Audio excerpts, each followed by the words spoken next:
Netflix पर crime thriller series देखने का एक अलग ही मजा है, क्योंकि वो हर बार कुछ ना कुछ अनोखा ही दिखाने की कोशिश करती है दर्शकों को। फाइनली एक नई ऐसी क्राइम थ्रिलर सीरीज रिलीज हुई है जो कि आपके लिए एक अलग तरह की एक्सपीरियंस लेकर आएगी।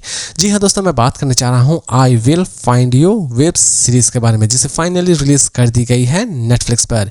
इसे हिंदी में भी रिलीज की गई है। इसके टोटल 8 एपिसोड रिलीज किए गए हैं और हर एक एपिसोड लगभग 35 to 37 मिनट की है। एक आध एपिसोड आपको 44 मिनट के भी मिल सकते हैं। दोस्तों, इसमें आप अच्छी खासी एक्शन देखने वाले होंगे, लेकिन इसमें आपको किसी भी तरह की उस टाइप की सीन नजर नहीं आने वाली होगी। इसीलिए इसे चाहे तो आप अपने पूरे फैमिली के साथ भी बैठकर देख सकते हैं।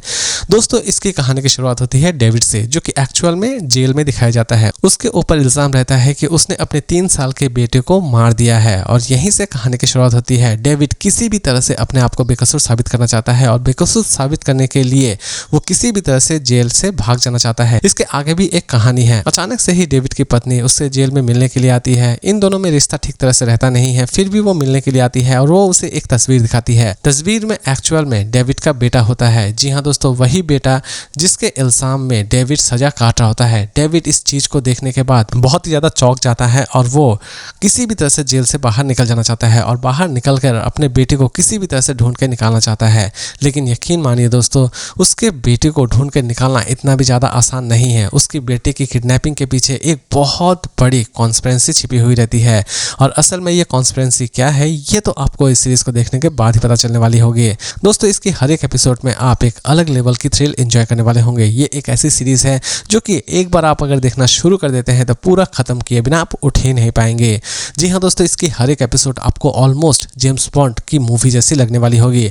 हर एक एपिसोड में कोई ना कोई मिस्ट्री सॉल्व की जाएगी या फिर हर एक एपिसोड में आप कोई ना कोई मिस्ट्री को पैदा होते हुए देखने वाले होंगे और इसी कश्मकश में आप ये पूरी की पूरी सीरीज देख डालने वाले होंगे। जी हाँ दोस्तों, ये एक ऐसी सीरीज है जो कि एटलीस्ट आपको सीट छोड़ने का बिल्कुल भी मौका नहीं देने वाली होगी। इसकी हर एक एपिसोड आपको बहुत ही ज़्यादा पसंद आने वाली होगी। इवन इसकी प्रेजेंटेशन भी आपको ऑसम लगने वाली होगी।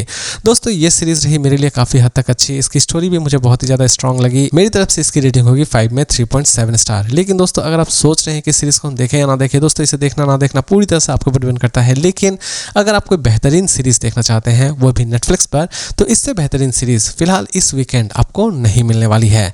तो दोस्तों, मिलते हैं फिर से एक नए और इंटरेस्टिंग और सिंपल रिव्यू के साथ।